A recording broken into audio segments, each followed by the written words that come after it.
po si Gerald Andres at ang pag-uusapan po natin ay patungkol sa pavement markings.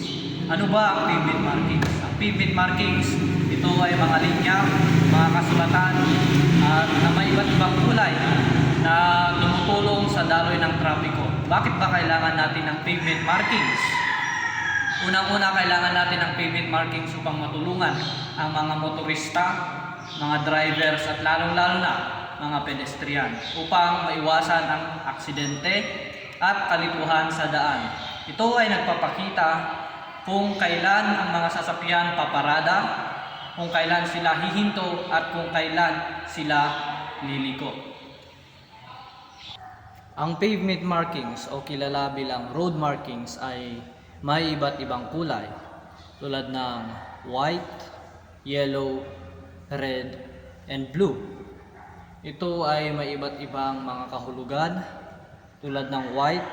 Tinutukoy pag white lines is yung same direction ng daloy ng trapiko.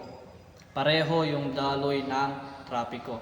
Tapos pag yellow line naman is tinutukoy yung opposite direction o magkaibang direksyon ng trapiko.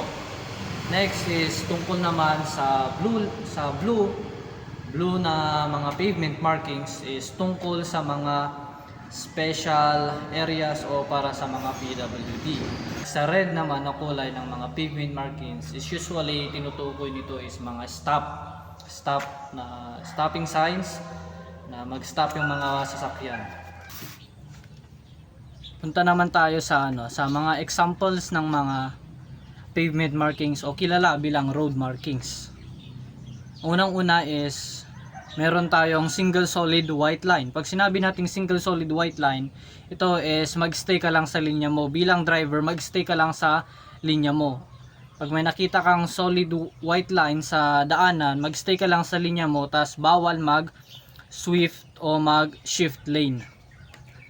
Sunod is we have the broken white line. Pag sa broken white line naman, ito is pwede kang mag-switch ng lane.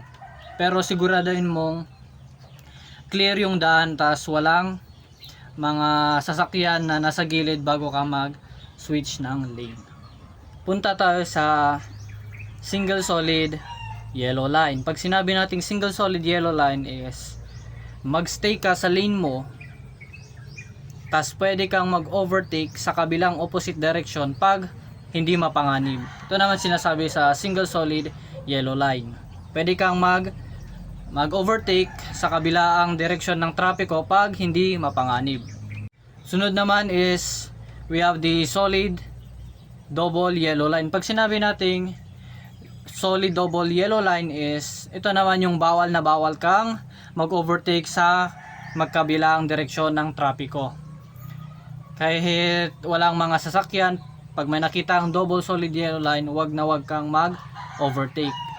Punta naman tayo sa pedestrian crosswalk. Pag sinabi nating pedestrian crosswalk is dito pwedeng tumawid ang mga tao. Karamihan nakikita natin ang pedestrian crosswalk sa mga paaralan, lalong-lalo na sa intersection, mga malls, tapos sa mga terminal o bus terminal kung kadalasang tumatawid ang mga tao.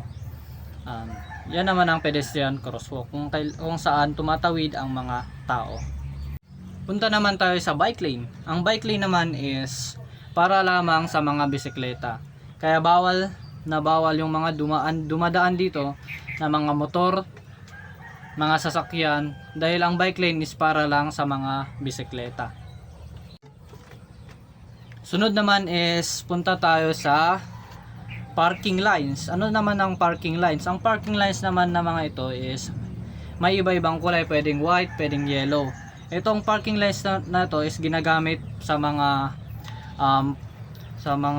parking spaces para organize, para maayos yung pagparking ng mga sasakyan. Nakikita natin ito sa mga malls, sa mga palengke kung saan may mga sasakyan na sinusunod yung mga white lines, tas doon sila nagpa-parking. Yun yung sinasabi nating parking lines. Punta naman tayo sa stop line. Ano ba ang stop line? Stop line is karamihan nakikita natin ito sa mga intersection, mga pedestrian na nag-i-indicate na dapat dito sa stoplight nito, yung white na guhit sa intersection o pedestrian is mag-stop yung sasakyan. Dito dapat hindi sila lumagpas sa white line. Punta naman tayo sa arrows on the road. Pag sinabi nating arrows on the road, ito is yung mga arrow na nakikita natin sa mga highways, lalong-lalo na sa mga palikuan, yung may mga road markings na may arrow na ini-indicate na mag-left, mag-turn, tas straight. Ito is nagbibigay ng guide sa mga sasakyan kung yung daan na yon is paliko o mag-straight. Yun lang ang sinasabi sa arrows on the road. Kailangan nating tignan yung daanan, baka ma-miss natin yung arrow is hindi na tayo pwedeng magliko. Sunod naman is sa solid with broken yellow line. Pag sinabi nating solid with broken yellow line, ito is yung dalawang linya sa daan na nakikita natin na may straight na solid line, tapos may broken line sa gilid niya. Tinutukoy lang dito is pwede kang gumilid o pwede kang mag shift lane pag yung linya mo is nasa broken line. Pero pag nasa solid line ka is bawal kang mag overtake o mag shift ng lane mo. Yun lang naman ang sinasabi sa solid with broken lines. Pwedeng maging white o yellow. Basta bawal kang mag shift pag nasa broken ka. At dun na nga nagtatapos yung discussion natin tungkol sa pavement markings. Gerald B. Andres, BS Cream 3-3.